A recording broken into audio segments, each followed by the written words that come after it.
দাড়িতে সুন্নাত, টুপিতে সুন্নাত, পোশাকেও সুন্নাত আছে। পাথরের আঘাত খাওয়া, জালিমের জেলে যাওয়া, সেটাও যে সুন্নাত, কেন মনে হয় না তোমার কাছে? ঠিক কিনা?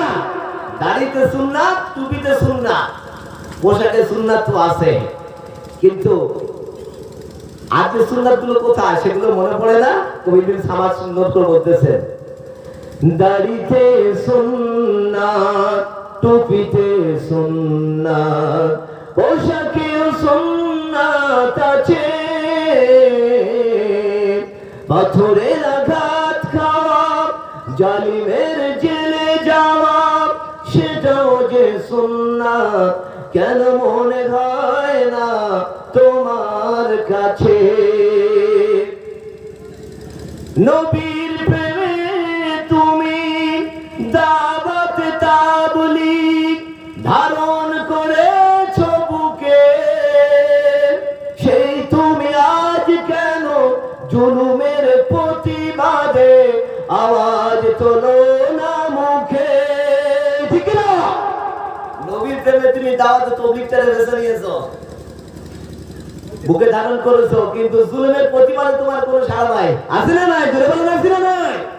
সুন্দর করে বলতেছেন, নবীর প্রেমে তুমি দাওয়াত তাবলীগ ধারণ করেছো বুকে, সেই তুমি আজ কেন জুলুমের প্রতিবাদে আওয়াজ তোলো না মুখে?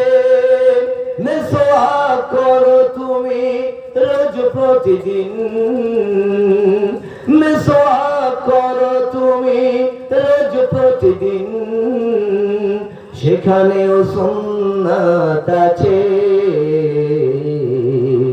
পাথরের আঘাত খাওয়া, জালিমের জেলে যাওয়া, সেটাও যে সুন্নাত, কেন মনে হয় না তোমার কাছে? আবার আমরা দেখবেন নবী দিবসে, ঈদে মিলাদুন নবীতে খুব সোচ্চার আমরা, ঠিক কিনা বলেন? কবি সামাদ কি বলছে দেখেন, মিলাদুন নবীতে বড়ই সোচ্চার তুমি, নাকি দেখানো লোক? সেই তুমি জানলে না আমার রাসূল ছিলেন সফল রাষ্ট্রনায়ক। ঠিক কিনা? ঈদে মিলাদুন নবীতে খুব সোচ্চার, প্রত্যেক বছর এটা করতে হবে, ছাড়া যাবে না। আরে এটা তুমি জানো না? আমরা জানি না নবী একজন সফল রাষ্ট্রনায়ক ছিলেন? আমরা এদিক থেকে এড়িয়ে থাকি, কারণ ওখানে গেলে সংগ্রাম আছে, সংঘাত আছে, যাওয়ার দরকার নাই, গন্ডগোল ঝামেলায় আমাদের মধ্যে লাভ নাই। তাই কবি সামাদ বলছে, মিলাদুন নবীতে বড় সোচ্চার তুমি, নাকি দেখানো লোক? সেই তুমি জানলে না আমার নবী ছিলেন সফল রাষ্ট্রনায়ক। উহুদের ময়দানে দাঁত ভাঙা ঘটনায়, উহুদের ময়দানে দাঁত ভাঙা ঘটনায়, নবীজির সুন্নাত আছে। পাথরের আঘাত খাওয়া, জালিমের জেলে যাওয়া, সেটাও যে সুন্নাত, কেন মনে হয় না তোমার কাছে? ঠিক কি না বলে? খালি বছর আগে আমরা খালি মিলাদুন নবী পালন করি, কিন্তু এত বড় পরিবর্তনটা কি করে হলো আমরা আজ পর্যন্ত খবর রাখি নাই। আপনি শুনলে অবাক হবেন। আজকের প্রশ্ন করলে হয়তো অনেকের খারাপ লাগবে, কথাটা তিক্ত হলেও সত্য। আচ্ছা বলেন তো, যারা বুদ্ধিমান আছেন, জাহেলি যুগটা খারাপ যুগ না বর্তমান যুগটা খারাপ যুগ?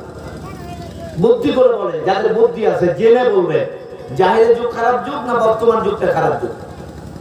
সেই জাহেলি যুগ বা বর্বর যুগ কেন বলা হয়েছে? আমাদের ধারণা যে সেই যুগটা এত খারাপ ছিল যে তার চাইতে খারাপ যুগ আর নাই, আর হবে না। বিষয়টা এমন নয়।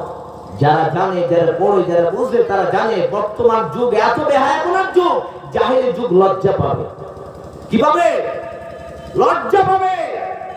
মনে করেননি যে জাহেল যুগ শুধুমাত্র সেই নবী মুহাম্মদ সাল্লাল্লাহু আলাইহি ওয়াসাল্লামের যুগটাই ছিল, আর হবে না, এমনটা নয়। মনে রাখবেন, আজকের একটা কথা বলছি, স্মরণ করেন। মানুষের